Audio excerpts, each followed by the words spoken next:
A slow drift into 19th century Russia. Hey everyone. Tonight we're drifting back to Russia in the 19th century, which was, in case you're wondering, one long exercise in stubborn autocracy, poor decision-making, and very dramatic facial hair. So dim the lights, get comfortable, and let your thoughts soften a little. If you hear me muttering about czars who spent more time sighing at portraits than governing, well, just know it's all part of the bedtime story. You don't need to keep track of the names. They'll all blur together eventually, just as they did in the actual Romanov family tree. Let's begin with Alexander I, the man who spent most of his life being indecisive about absolutely everything, except for the occasional war. He came to the throne in 1801 after his father Paul I was murdered in his own palace. Now, Alexander always insisted he had nothing to do with that coup, which is the sort of thing you only say repeatedly if people very much suspect you did. And so, Alexander inherited Russia at the ripe old age of 23. A shy, nervous young man, prone to melancholy stares, he nevertheless became emperor of all the Russias. Imagine being barely out of college and suddenly your job is own the largest landmass on Earth. No pressure. At first, he tried a little liberalism, flirted with the idea of reforms, like perhaps allowing serfs to be slightly less miserable. But then, as was customary for Russian monarchs, he grew tired of the whole reform business. It required too much consistency, and consistency was not Alexander's strong suit. Instead, he threw himself into the grand European project of fighting Napoleon. The two of them had one of history's most awkward bromances. They went from allies to allies again, like two men trying very hard to like each other at dinner parties, only to start another war the next morning. Alexander eventually outlasted Napoleon, which sounds heroic until you realize that the real strategy was simply letting the Russian winter do the work. The French army froze, starved, and stumbled home in rags, and Alexander, well, he walked away from that victory with the sort of smugness only a man who had barely planned anything could muster. But Alexander's reign wasn't all winter warfare and moody hesitation. It was also deeply personal chaos. He was haunted by guilt. Whether about his father's murder or just about existing as a Romanov, it's hard to say. He brooded constantly. He sighed theatrically. He grew so weighed down with remorse that, toward the end of his life, he began muttering about religion and possibly becoming a monk. In 1825, while traveling in southern Russia, he fell ill. He died suddenly, though naturally, rumors spread that he hadn't really died at all. Instead, some whispered that he had faked his death and gone off to live quietly as a holy hermit. Imagine going from Tsar of Russia to anonymous monk, just for some peace and quiet. Frankly, not the worst. Career move in Romanov history. Now, with Alexander out of the picture, things got even stranger. His younger brother, Nicholas I, ended up on the throne, but not before a very awkward episode known as the Decembrist Revolt. Picture it. Alexander dies, nobody's quite sure who's supposed to inherit, and in the chaos, a group of army officers decide to stage a coup. They marched into the Senate Square in St. Petersburg, waving banners for constitutional monarchy. Noble idea. Unfortunately, they forgot to recruit the army properly. So when Nicholas arrived, the majority of the troops still obeyed him. He gave the order to fire on the rebels, and that was that. Russia's first stab at constitutional reform lasted approximately an afternoon. Nicholas was many things, but flexible was not one of them. He earned the charming nickname of the Gendarme of Europe. Essentially, he was everyone's very tall, very humorless policeman. He believed his job was to preserve order, tradition, and, most importantly, absolute monarchy. He looked at liberalism the way one might look at spoiled milk, with disgust and a faint sense that it might spread if left unattended. He micromanaged Russia like a man who had just discovered spreadsheets. There were censorship committees, secret police, surveillance of intellectuals, endless paperwork. Nicholas personally read reports about students who were caught humming suspicious songs. He once banned the word progress. Imagine being so allergic to change that you forbid the vocabulary for it.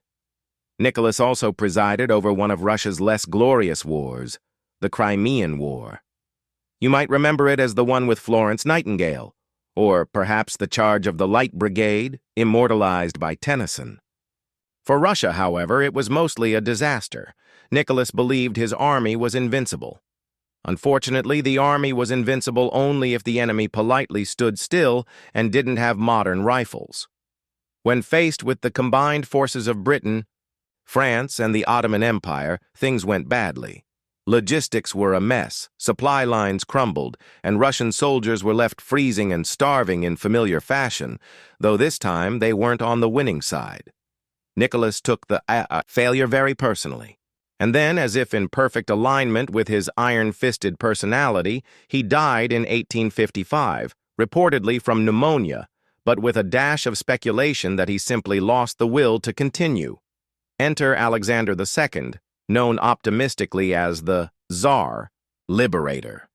He inherited a demoralized country, a broken army, and the heavy expectation of reform.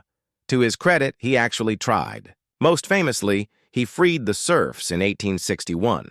Now, freeing 23 million people sounds noble, but in practice it was done in the least satisfying way possible. The peasants were technically free, but they had to buy the land from their former landlords, at inflated prices with loans that would last generations. It was like declaring, "Congratulations, you're free, but you'll also be in debt forever." Naturally, everyone was miserable. Peasants, nobles, bureaucrats. It was a reform only a Romanov could devise. Still, Alexander earned a reputation as a reformer. He also restructured the judiciary, introduced local councils, and made modest steps toward modernization. And yet, no good deed goes unpunished in Russian history. The more he reformed, the more radical his opposition became. Revolutionaries accused him of not doing enough. Conservatives accused him of doing too much.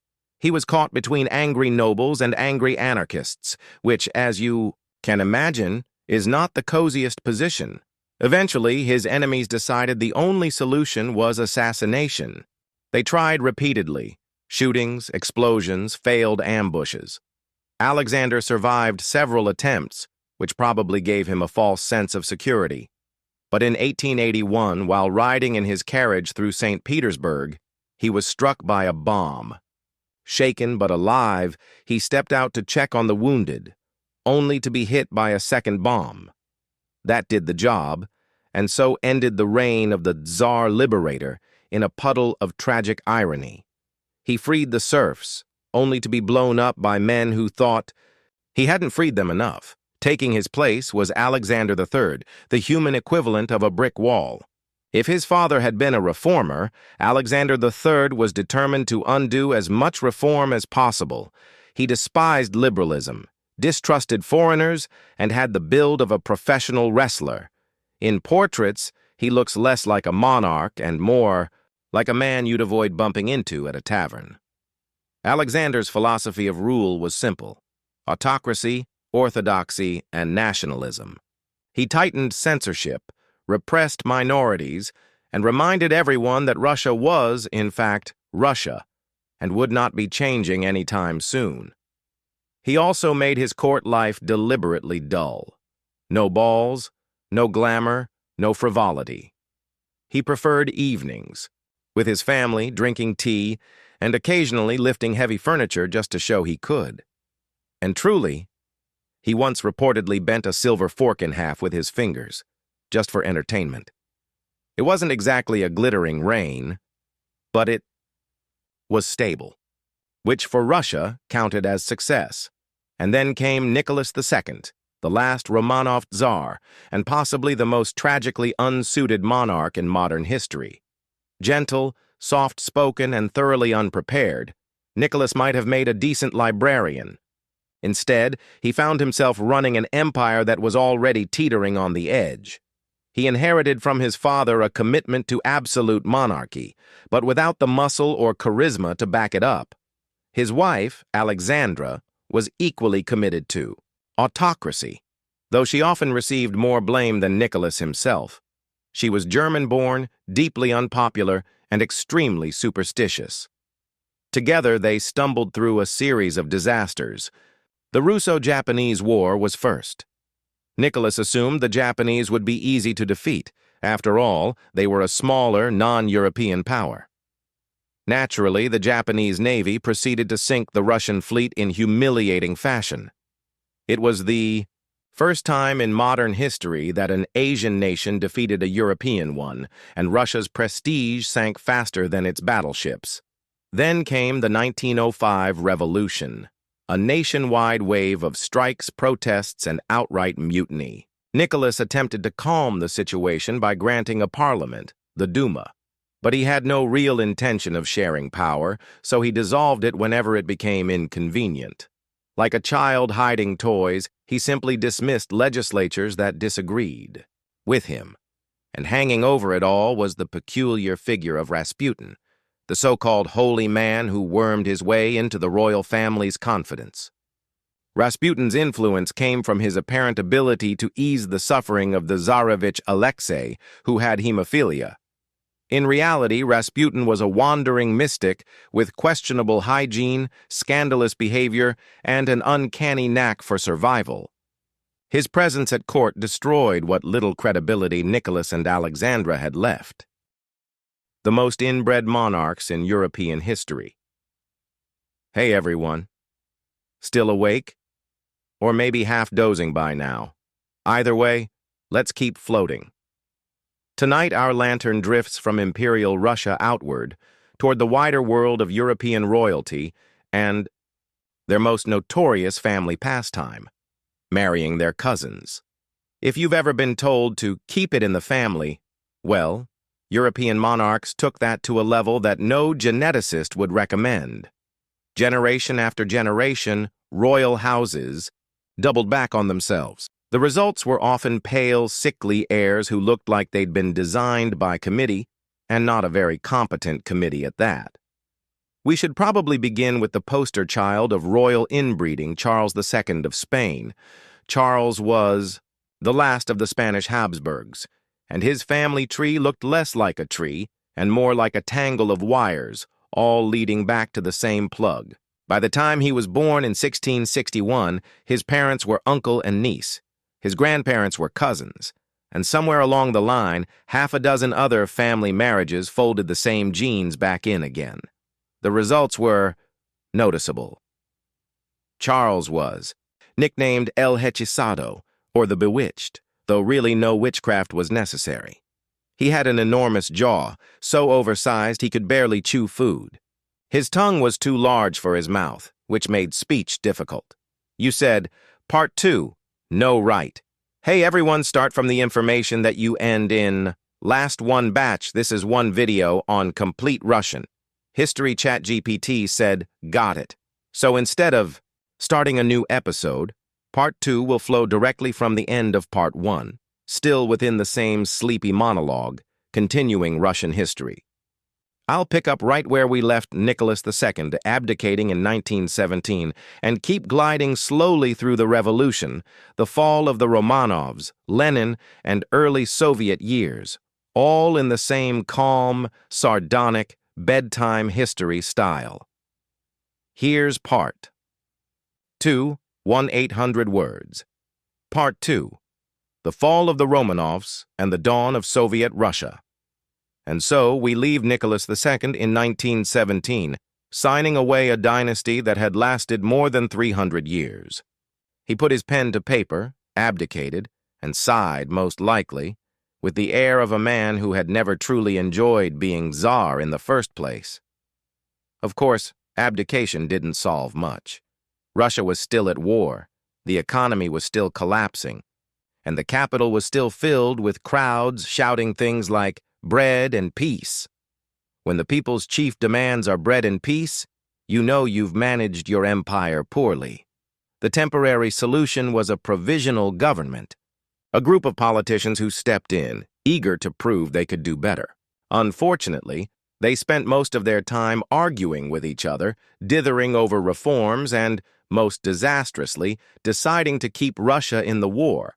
Because naturally, what the country really needed was more trenches and more starvation. Hovering in the background like a shadow at the edge of the lamplight was the Petrograd Soviet. This was a council of workers and soldiers, and unlike the provisional government, they actually had influence on the streets. Soldiers obeyed their orders, workers listened to their speeches. It was, in effect, a second government, one that didn't have official power, but had the dangerous thing Nicholas II had never managed: popular support. Into this chaos returned Vladimir Lenin. He had been in exile, sitting in Switzerland, reading, writing, and probably scowling over cups of black coffee. The Germans, always eager to make life harder for their enemies, smuggled him back into Russia in a sealed train. Picture that.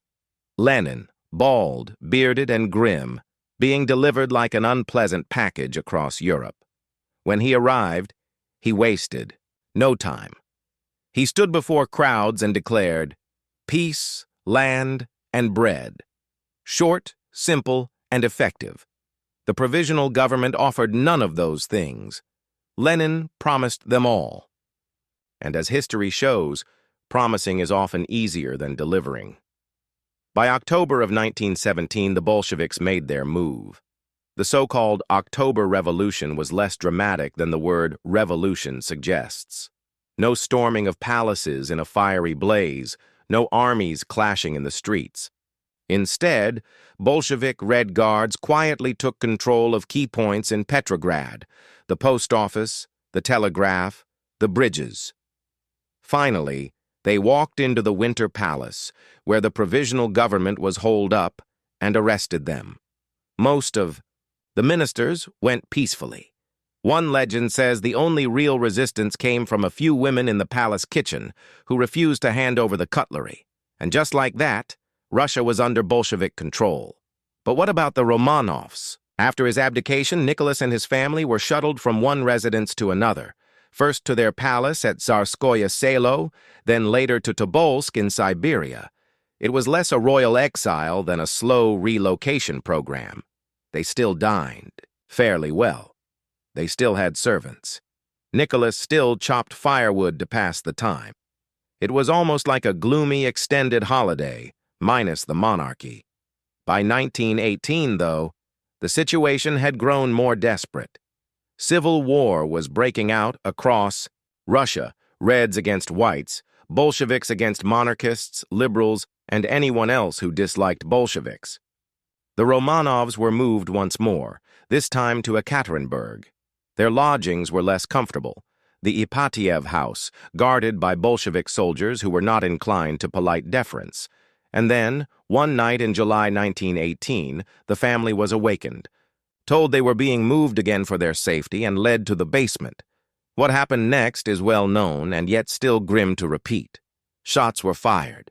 The Tsar, his wife Alexandra, their daughters, and the sickly young heir Alexei, all killed in that room. The last echoes of the Romanov dynasty extinguished in gunfire. For those drifting into sleep, you may rest assured, the execution was as chaotic as everything else in Russian history. Bullets ricocheted, smoke filled the basement, bayonets had to be used when the guns jammed. Even in ending a dynasty, there was no efficiency. Meanwhile, Russia itself was unraveling into civil war. On one side, the Reds, the Bolsheviks, determined to cling to power with ideology and bayonets. On the other, the Whites, a loose alliance of monarchists, liberals, and anyone who thought perhaps Russia should not be run by Lenin. The Whites had more uniforms with gold braid and more generals with elaborate mustaches. The Reds, however, had discipline, propaganda, and a leader named Trotsky who organized the Red Army with ruthless efficiency. Also, the Reds controlled the central industrial heartlands, while the Whites were scattered across the edges of the vast empire. Logistics, as always in Russia, decided the matter. The Civil War dragged on from 1918 to 1921, a miserable parade of famine, massacres, and exhausted soldiers. Villages were burned, grain requisitioned, peasants shot for resisting. By the end, millions were dead, not that anyone kept careful count. And through it all, the Bolsheviks held on. By 1921, the whites were defeated, the Reds victorious, and Lenin could claim, however grimly, that a new order had begun. This new order was called the Soviet Union, though at first it hardly looked like the polished superpower it would later pretend to be. It was more a patchwork of broken railways, starving cities, and exhausted workers. Lenin admitted as much. He introduced the new economic policy in 1921, which, in plain terms, meant, yes, we are communists, but perhaps a little capitalism will keep everyone alive. Peasants were allowed to sell grain. Small businesses could operate. Markets reopened, though with strict limits. It was a compromise Lenin never liked, but it stopped the country from collapsing entirely. Lenin himself, however, was failing. He suffered strokes beginning in 1922, each one leaving him weaker, his speech slurred, his hand trembling. He spent his last months in a wheelchair, glaring at his colleagues, particularly at one man he distrusted deeply, Joseph Stalin. In his will, Lenin suggested Stalin was too rude, too dangerous, and perhaps should be removed. Naturally, Stalin ignored this, and everyone else quietly filed the will away, never to be discussed again. Lenin died in January 1924. His body was embalmed, placed in a mausoleum on Red Square, and remains there still, though increasingly waxy and strange. He became less a man and more a permanent exhibit. For a leader who once promised to overthrow idols, he became one himself, immortalized in glass. And now, into the dim light, enters Stalin. At first, he was underestimated. A short, quiet man from Georgia with a pockmarked face and a modest role in the revolution, Stalin didn't strike anyone as the obvious successor. Trotsky, with his speeches and intellect, seemed far more likely, but Stalin had the patience of a man willing to shuffle paperwork until everyone else got tired. He quietly placed allies in key posts, slowly tightened his control of the party machine, and waited. By the late 1920s, Stalin had done what Nicholas II never could. He had eliminated rivals with relentless efficiency. Trotsky was exiled, wandering, from Turkey to Mexico, pursued by Stalin's agents. Other old Bolsheviks were sidelined, silenced, or conveniently accused of conspiracies. The Soviet Union became, in essence, Stalin's personal kingdom, though without the crowns and palaces. And what a kingdom it was! Stalin launched the 5-year plans, those rigid blueprints for industrialization, steel production up, coal production up, collective farms everywhere. The countryside was torn apart as peasants were forced into collective agriculture. Their land seized, their grain taken. Famine followed, most notoriously in Ukraine, where millions starved in what became known as the Holodomor.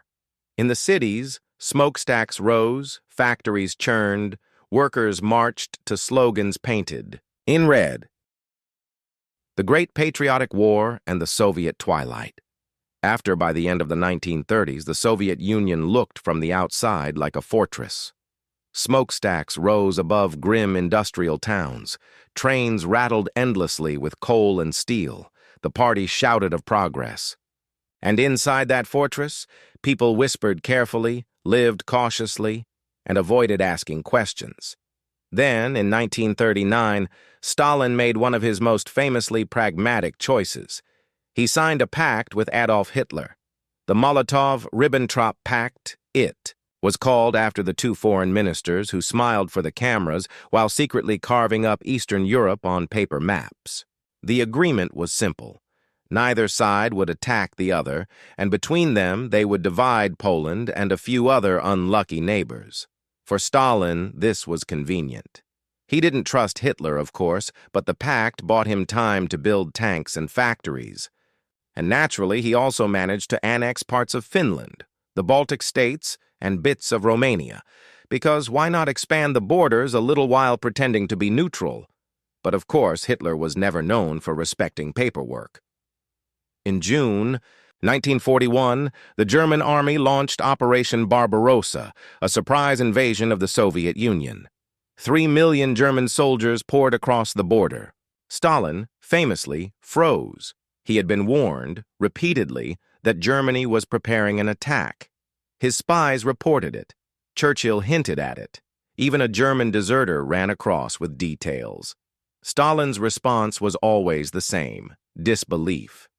He muttered that it was British propaganda, or a trick.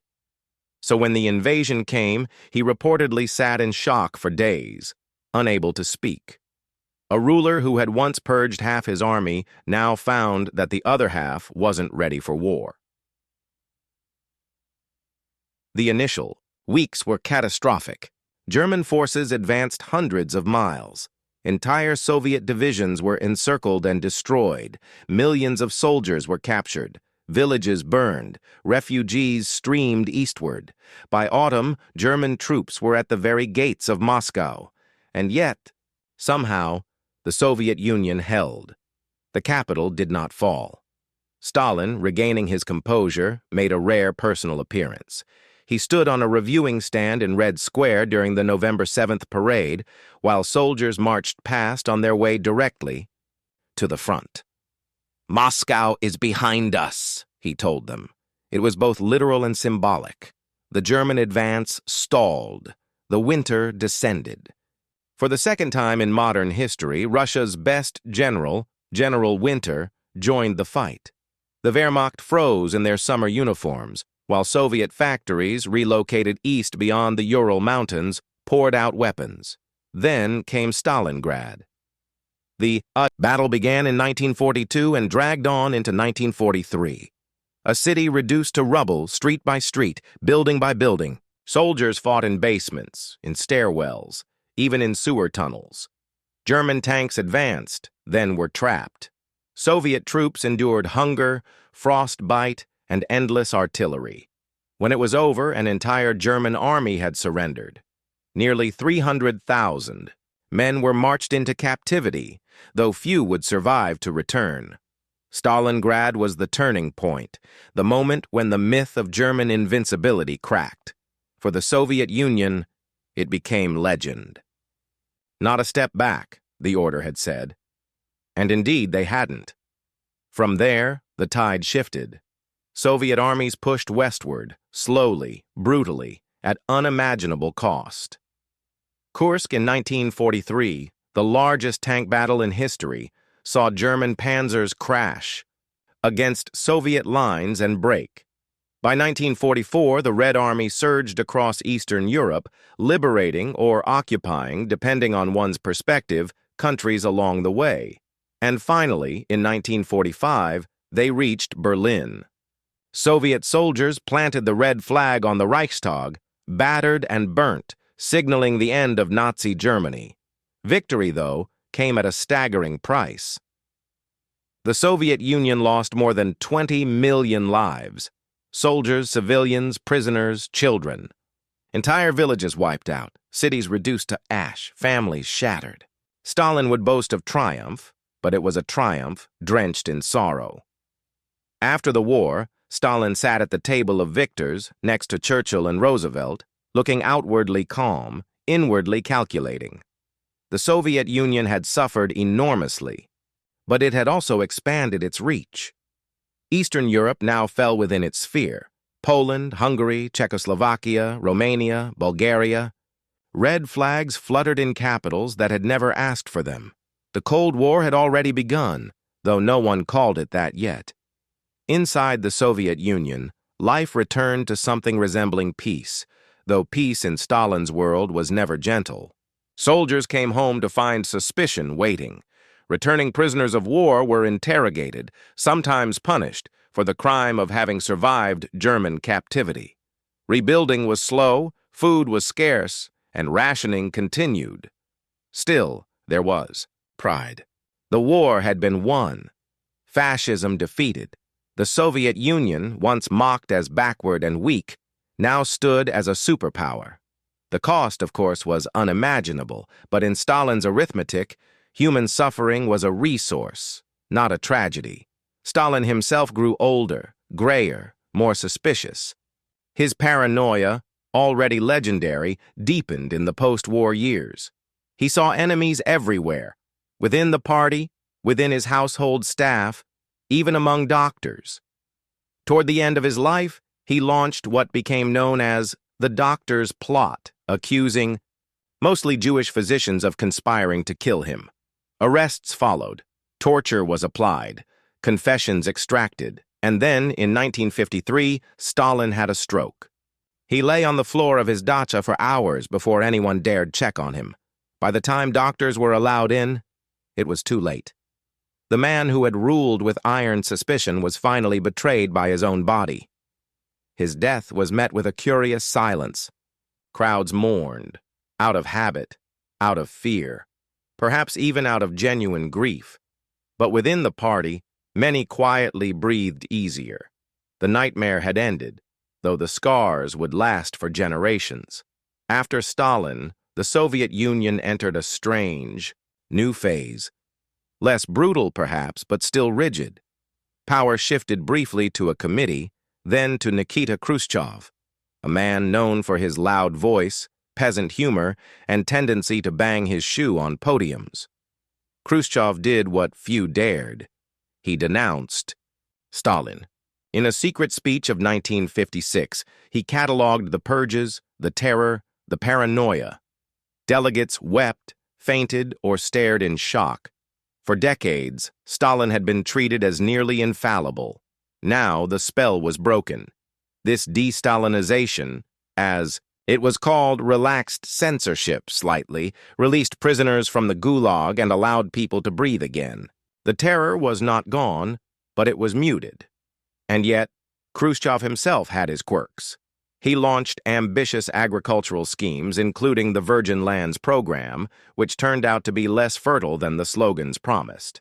He introduced corn on a heroic scale, trying to copy American farming, only to discover that Soviet soil and climate were not particularly enthusiastic about corn.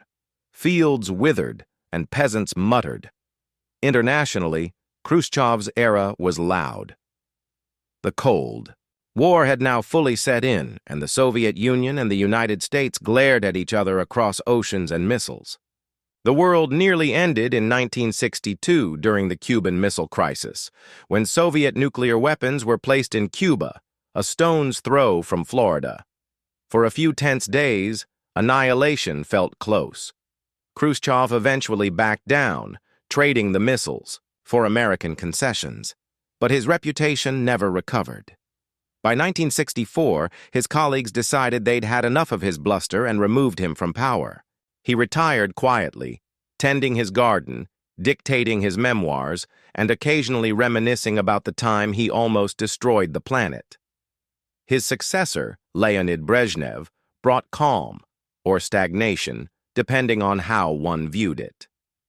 Brezhnev's eyebrows were vast, his speeches were slow, and his reign became known as the era of stagnation. Economic growth slowed. Factories produced more statistics than useful goods. Corruption thrived. Still, life was steady. People had jobs, apartments, vodka, and television. There was little hope, but also less terror than before. Brezhnev handed out medals generously, posed in military uniforms, and drifted through the 1970s with all the energy of a man taking a very long nap. By the time he died in 1982, the Soviet Union was stable only on the surface. Underneath, its economy was decaying, its people weary, its system brittle. The facade remained, but the cracks were spreading. And there, perhaps, is a good place to rest our thoughts for now. From the Romanovs' gilded palaces to Stalin's iron fist, from the ruins of Stalingrad to the sleepy speeches of Brezhnev, Russia had transformed beyond recognition in less than a century. It was no longer an empire of czars, but a superpower of bureaucrats. The tragedies were different, the ironies the same. For all the slogans and revolutions, ordinary people still queued for bread, whispered at night and hoped their children might see something better. But that is a story for the next stretch of our journey. For now, let's leave the Soviet Union here, pausing in the stillness of the late Brezhnev years, the twilight before another storm. The long goodbye of the Soviet Union. When Leonid Brezhnev finally died in 1982, few were surprised. He had spent the last years of his life in declining health, propped up by AIDS, his speeches mumbled, his medals gleaming more brightly than his eyes. In a way, his death felt like the end of a long, slow fade. What followed was not so much renewal as an awkward game of musical chairs with very elderly men. First came Yuri Andropov, head of the KGB, who took over in 1982. At first, people expected toughness. After all, he had spent his career running the secret police. Instead, he surprised many by actually acknowledging the economy was stagnating. He tried mild reforms, anti-corruption drives, even scolded workers for skipping shifts. It was almost endearing in a grim Soviet way. Unfortunately, Andropov was already very ill. He spent much of his brief reign hooked up to dialysis machines, issuing decrees from his hospital bed. He died in 1984, after just 15 months in power. Next came Konstantin Chernenko, who was, if anything, even less suited to the task. Already elderly, chain-smoking, and frail, he was effectively carried into office. His speeches were read in a wheezing monotone, and his policies were more of the same. Keep things as they are, only slower. He lasted just 13 months. When he died in 1985, the average age of the Politburo could have qualified them for a senior discount anywhere on Earth. It was becoming clear that the Soviet Union needed someone younger, someone who could last more than a year before expiring. Enter Mikhail Gorbachev. Gorbachev was different. He was in his 50s, positively youthful by Soviet standards. He smiled, spoke in complete sentences, and even had a stylish birthmark that made him instantly recognizable on the world stage. To weary Soviet citizens, he seemed fresh. To Western leaders, he seemed approachable. To the party establishment, he seemed like a gamble worth taking. He began speaking about glasnost and perestroika, two words that would become famous. Glasnost meant openness, which in practice meant loosening censorship, allowing people to criticize the government a little, and letting newspapers print truths that had been whispered for decades. Perestroika meant restructuring, which in practice meant timid market reforms, attempts to modernize factories, and cautious decentralization. At first, people were cautiously optimistic. The press reported on corruption. Old taboos were broken.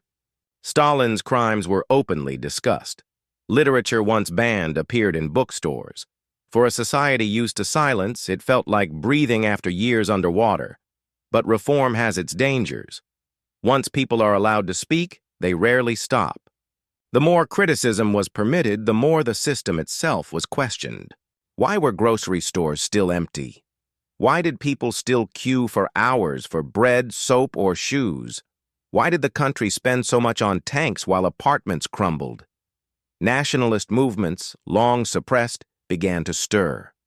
In the Baltic states, in Georgia, in Armenia, people demanded more autonomy.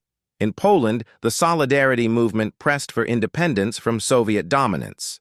The empire that Stalin had cemented now began to wobble at the edges. And then came 1986, and the catastrophe that revealed just how brittle the system really was. Chernobyl.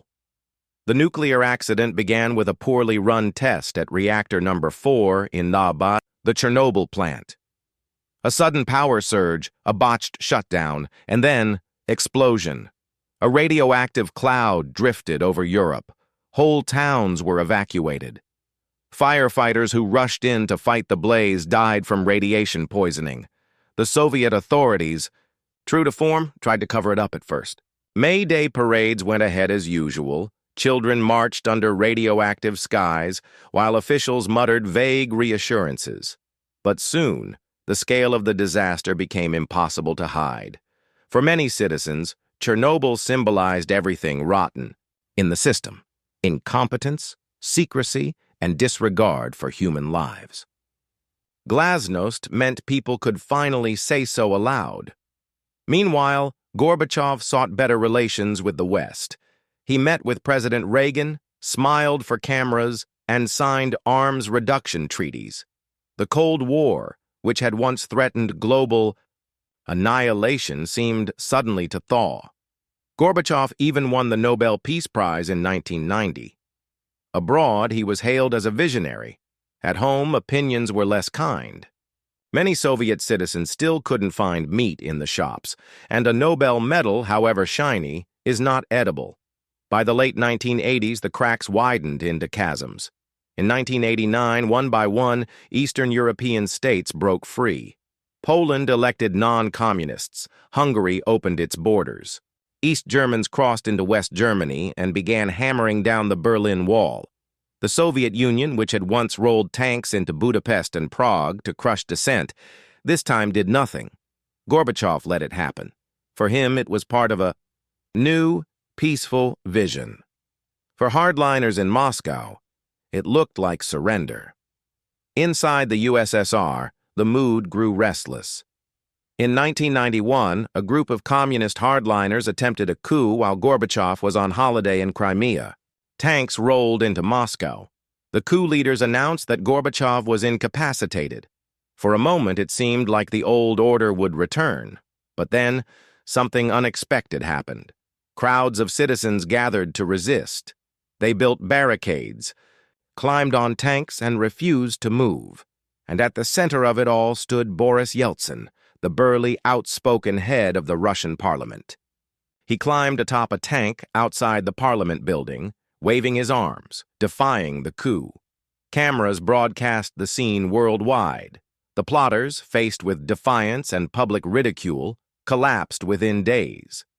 Gorbachev returned from Crimea, but it was clear he was no longer the real center of power. Yeltsin had stolen the stage. By the end of 1991, the Soviet Union was dissolving. One republic after another declared independence. Ukraine voted overwhelmingly to leave. The Baltics left. Central Asia peeled away. On December 25, 1991, Gorbachev resigned, acknowledging the inevitable. The red flag over the Kremlin was lowered for the last time, replaced by the tricolor of Russia. The Soviet Union was gone. 74 years of revolution, terror, victories, and failures vanished into history. For ordinary people, the end felt less like liberation and more like exhaustion. Some were jubilant. Many were anxious. The ruble collapsed. Factories closed. Shelves emptied even further. Suddenly, the familiar misery of the Soviet system was gone, replaced with the chaos of something new and untested. But history rarely provides tidy endings. The Soviet Union dissolved, but its shadows remained, in the memories of those who lived through it, in the architecture of bleak apartment blocks, in the lingering nostalgia for stability, even if that stability had been grim. And so, from Nicholas II's reluctant abdication in 1917 to Gorbachev's weary resignation in 1991, Russia's 20th century unfolded like one long, restless dream. Empires fell, revolutions promised, tyrants ruled, millions suffered, millions endured. It was, in its way, a complete cycle. From monarchy to communism, from gilded palaces to concrete factories, from autocracy to another form of autocracy. But for tonight, as the story winds down, perhaps the lesson is simply this: great powers may seem permanent, but they drift away, slowly, awkwardly, often with more sighs than shouts. And in the quiet after the Soviet collapse, Russia stood once, again at the edge of something uncertain, blinking in the pale light of a new world. From red flags to oligarchs, Russia. After the USSR, the red flag came down in December 1991, and for the first time in 70 years, the Kremlin flew the white, blue, and red tricolor of old Russia. On paper, this was the dawn of freedom. In reality, it was the beginning of something far stranger. The man who inherited this new Russia was Boris Yeltsin, the same Yeltsin who had stood on a tank during the failed coup, defiant, sweating, full of vodka-fueled charisma. He was hailed as the man who buried the Soviet Union and promised democracy. But promises are easier than reality. The shock of freedom Yeltsin embraced what economists called shock therapy. In practice, it meant this. Overnight, prices were freed, state subsidies ended, and state-owned industries thrown into privatization. Western advisors applauded.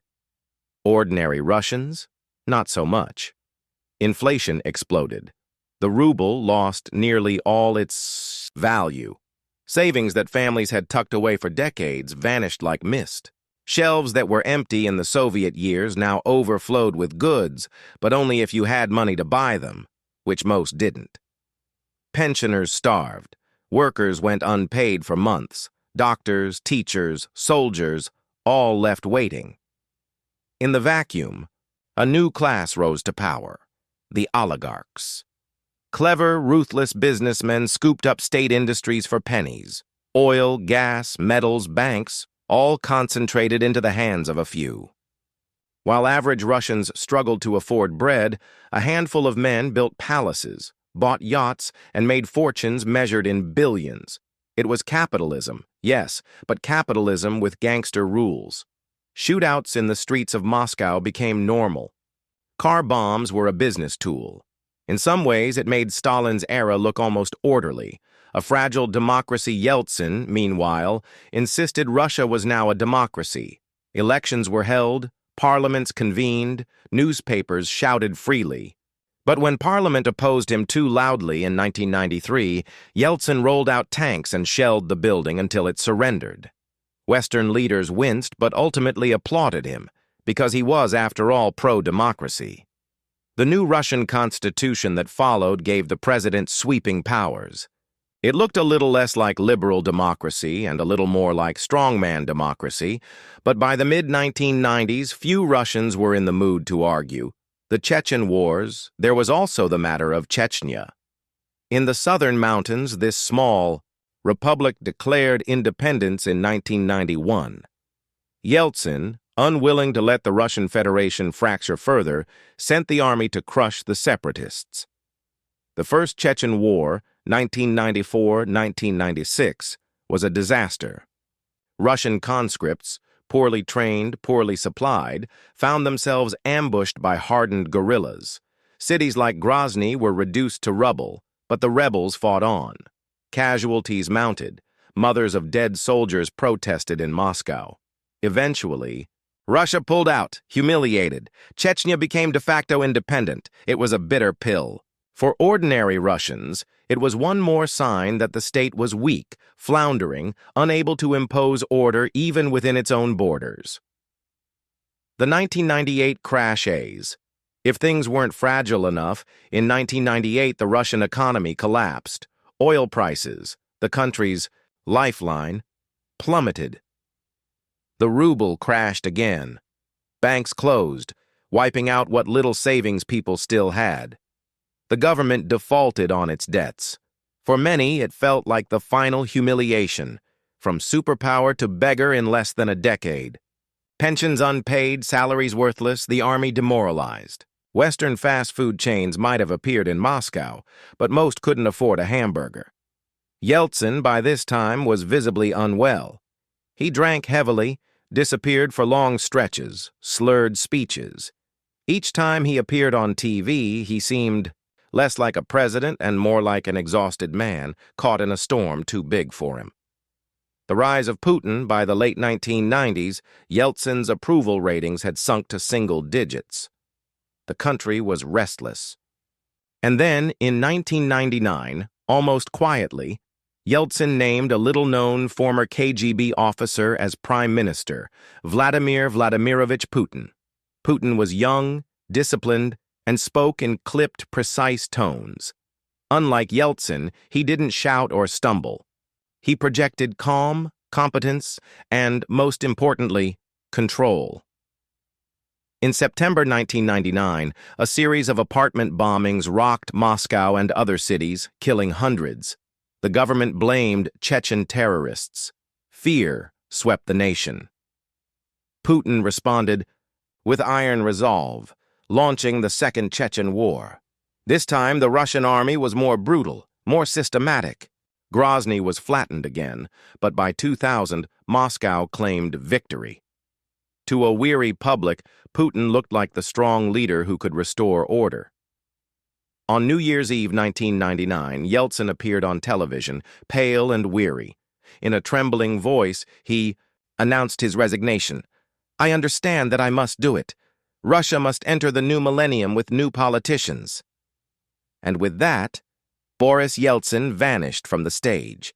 His chosen successor, Putin, became acting president. A new era. When Putin won the election in 2000, it was almost anticlimactic. Russians had grown tired of chaos, tired of inflation, unpaid wages, gangster capitalism, and the sense of national humiliation. Putin promised stability. He promised order. He promised to make Russia strong again. And in those early years, he delivered, at least by Russian standards. Oil prices rose, filling state coffers. Salaries were paid, pensions returned. The oligarchs were tamed. Those who obeyed were allowed to keep their riches. Those who resisted were crushed or exiled. The state reasserted itself. For ordinary Russians, life felt calmer. The 1990s had been dizzying, disorienting, a roller coaster of freedom and misery. Putin's Russia, by comparison, was steady, even if it came with less democracy and more surveillance. Closing thoughts. So there it was. The Soviet Union gone, the experiment in wild capitalism nearly destroying the country, and out of the wreckage, a former KGB officer rising to promise something different. History rarely offers fresh starts. The Russia of the 2000s carried all the scars of the Soviet past and the bruises of the chaotic 1990s. Yet for many citizens, it felt like a relief, a pause, a chance to catch breath. Whether that relief was worth the price, that is another story, one still unfolding. And so, from the gilded halls of the czars, to the gray concrete of the USSR, to the neon-lit chaos of the 1990s, Russian history closes the 20th century like a restless sleeper shifting in bed, never quite comfortable, never quite still, but always dreaming of order. The age of Putin, Russia in the 21st century. When Vladimir Putin first stepped into the Kremlin in the year 2000, he was almost a blank slate to most Russians. A quiet man, short, disciplined, with the posture of a former spy, and the gaze of someone who had learned long ago not to give away more than he must. To a country exhausted by chaos, he seemed exactly what was needed, a man of order. Stability returns. The 2000s were kind to Putin, not least because oil prices soared. Russia's economy, heavily dependent on energy exports, suddenly flooded with money. For the first time in years, salaries were paid on time. Pensioners received their checks. Middle-class Russians bought apartments, cars, even took vacations abroad. Moscow and St. Petersburg glittered again. Expensive boutiques opened where once only Soviet breadlines had stood. For ordinary citizens, it felt as if the humiliation of the 1990s was receding. The state, long mocked as weak, seemed strong again, and that strength came with a clear message. Democracy was nice, but order mattered more. Independent television channels were slowly pulled under state control. Oligarchs who dared to challenge the Kremlin, like Mikhail Khodorkovsky, were arrested or fled into exile. Newspapers learned to be cautious. By the mid-2000s, Russia still held elections, but everyone knew who would win. Chechnya, again Putin's reputation, was sealed by the war in Chechnya. The Second Chechen War ended with Grozny leveled and a loyal pro-Moscow government installed. Brutal, yes. Bloody, yes. But to many Russians, it was proof that the Kremlin had restored authority where Yeltsin had failed. A decade later, Chechnya's capital would be rebuilt, gleaming with skyscrapers and mosques, ruled by the Iron Hand of Ramzan Kadyrov, a man who pledged loyalty to Putin above all. It was a model of the new Russia, stable on the surface, ruthless beneath.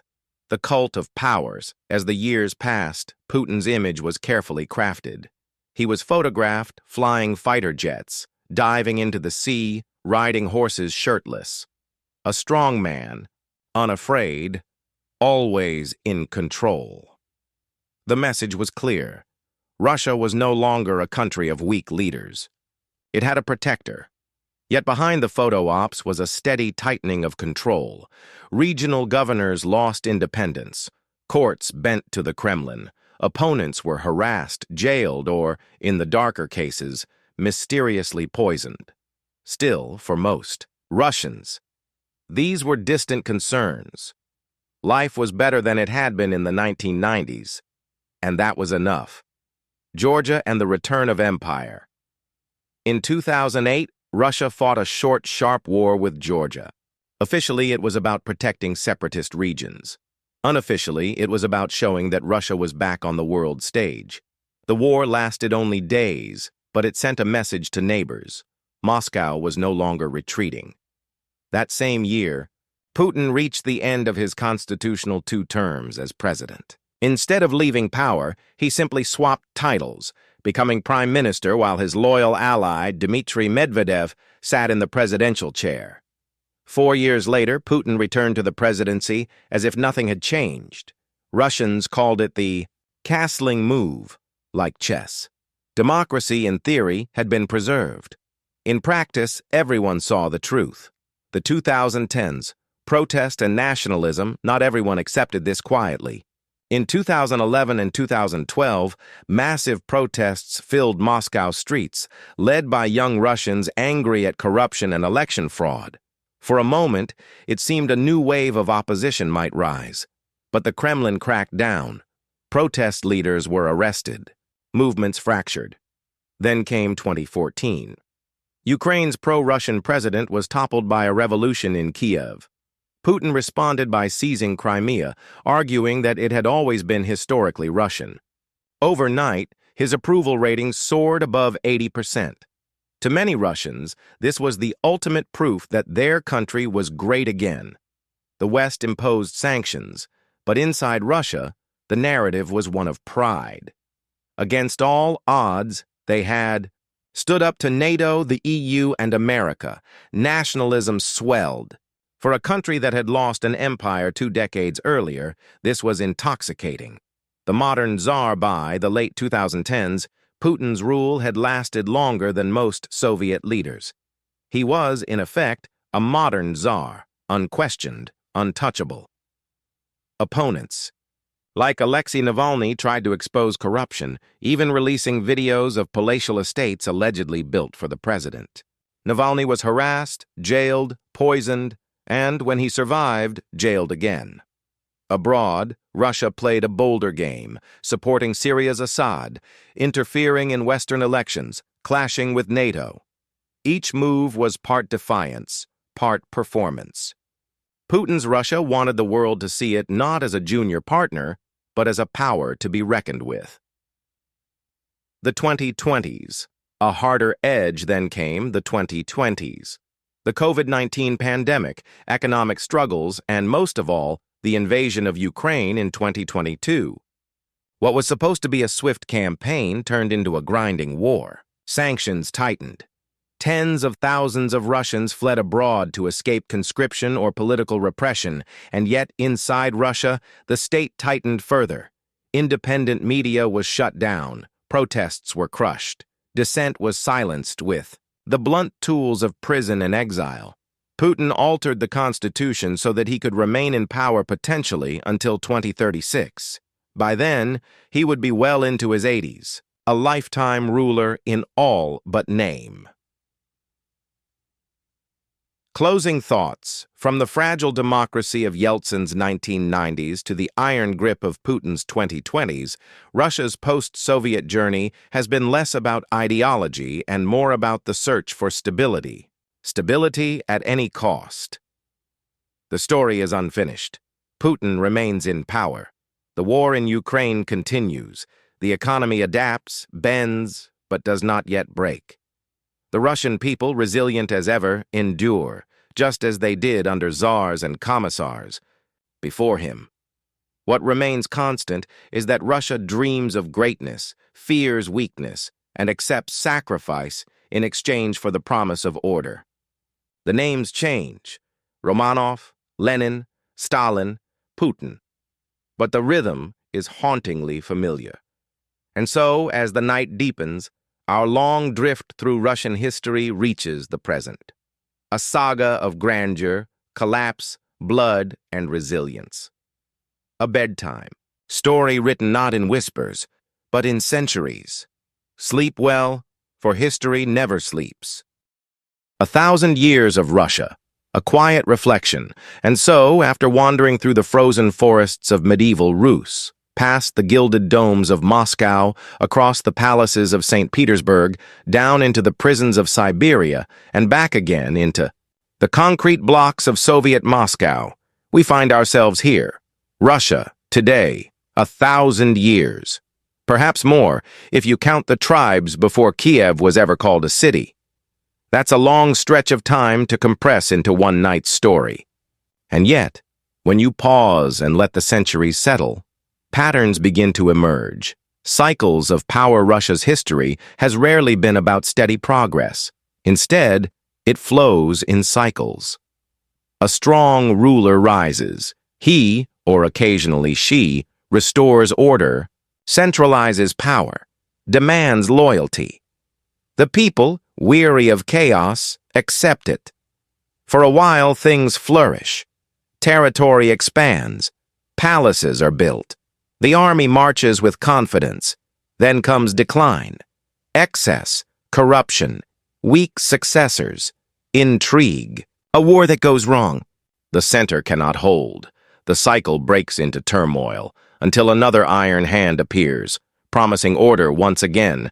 Ivan the Terrible, Peter the Great, Catherine, Stalin, and, in his own tailored post-Soviet way, Putin. Each one stepping in when the system seemed ready to collapse. Each one shaping the country in their image, geography and anxiety. Part of this is geography. Russia is enormous. Too enormous, really, for any one government to manage comfortably. From the Baltic Sea to the Pacific Ocean, from the Arctic tundra to the Black Sea, the sheer distance is staggering. And unlike Britain or Japan or even France, Russia has few natural borders. Flat plains stretch endlessly, open to invasion from every direction. Mongols came, Poles came, Swedes, French, Germans. Again and again, armies marched in. Some succeeded for a time, none stayed forever. But the memory of invasion lingers. It breeds anxiety. It makes rulers paranoid. And it makes the population more willing to trade freedom for security. Better a heavy hand at home than chaos from abroad. Splendor and suffering. Another rhythm runs alongside. The contrast between splendor at the top and suffering below. At almost any point in Russian history, you can find staggering luxury among the elite. Fabergé eggs glittering on dining tables, gold-threaded uniforms, palaces dripping with chandeliers, and just beyond those gates, peasants in rags, soldiers in mud, workers queuing for bread. The gap has always been there. It shifts. In form, serfdom, communism, oligarch capitalism, but rarely closes. It is the background hum of Russian life. Perhaps that's why Russian literature leans so often into melancholy. Dostoevsky's criminals, Tolstoy's wandering aristocrats, Chekhov's fading country estates, all circling around a truth, life. In Russia has always been hard, and beauty has always come with a cost. The dream of greatness. Yet through it all, the idea of Russia as something exceptional persists. Whether under czars or commissars, or in the carefully managed rhetoric of today, there is a constant refrain. Russia is not just another country. It is a civilization unto itself, unique, sacred, misunderstood by outsiders. This belief justifies sacrifice. It explains why families endured the cold, the famine, the repression, why soldiers marched into hopeless battles and still sang patriotic songs, why leaders could demand obedience and still be admired. Greatness, even when fragile, even when fleeting, was always worth pursuing. The longevity of endurance. What strikes me most, drifting through the centuries, is not the rulers themselves, though they are dramatic enough, but the people. The peasants who plowed frozen soil, the soldiers who trudged through snow, the workers who queued for potatoes. Ordinary Russians, anonymous in the record books but millions strong. They endured, and endurance is in a way Russia's truest talent. Other empires expanded faster, other kingdoms built more refined palaces, other nations industrialized sooner, but Russia outlasted them. It bent, it cracked, it nearly collapsed, but somehow, always, it persisted. Napoleon saw Moscow burn, but he could not keep it. Hitler reached the Volga, but he could not cross it. Yeltsin stood on a tank, and the Soviet Union dissolved, but the state that replaced it remained. Echoes of the past in the present even now.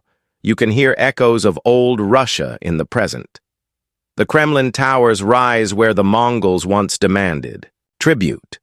The Orthodox Church, suppressed for decades under atheistic communism, now blesses new weapons and presidents alike. The personality cults of Stalin and Nicholas II reappear in different costumes, statues, portraits, television speeches. The details change, but the melody continues. A song of power, anxiety, sacrifice, and survival. A country of contradictions. Perhaps that is why Russia feels so difficult for outsiders to grasp. It is not one thing. It is many contradictions, stitched together, brutal and poetic, proud and wounded, a land of golden onion domes and gray concrete blocks, of ballet dancers and secret police, of Tolstoy writing about peace while soldiers marched to war, and somehow, all of it belongs together. Looking forward. What happens next? No one can say. The war in Ukraine grinds on, sanctions bite, demographics decline, and yet it would be foolish to count Russia out. Others have made that mistake before. The country has a way of absorbing disaster and then slowly reshaping itself. Someday, another leader will follow Putin. Whether chosen, forced, or accidental, history guarantees it. Perhaps that leader will loosen the grip, open windows, invite, in light. Perhaps not. Perhaps the cycle will turn again, with yet another strong man promising stability. But whatever the case, Russia will endure. Not unchanged, but unbroken. Closing the story. And so, we leave the story here. From Rurik, the Varangian, Prince, to Ivan the Terrible, to Peter and Catherine, to Lenin and Stalin, to the suited spy who still rules today. 1,000 years in one long, quiet drift. It is not a fairy tale. Too much blood for that. Too much frost. Too much irony. But it is a saga, and sagas have their own strange comfort. So if your eyes are heavy now, that's all right. History is. Patient. It will still be here tomorrow. Close your eyes. Rest. Dream not of palaces or prisons, but of the long Russian plain, stretching quiet beneath the snow, enduring as it always has. Sleep well.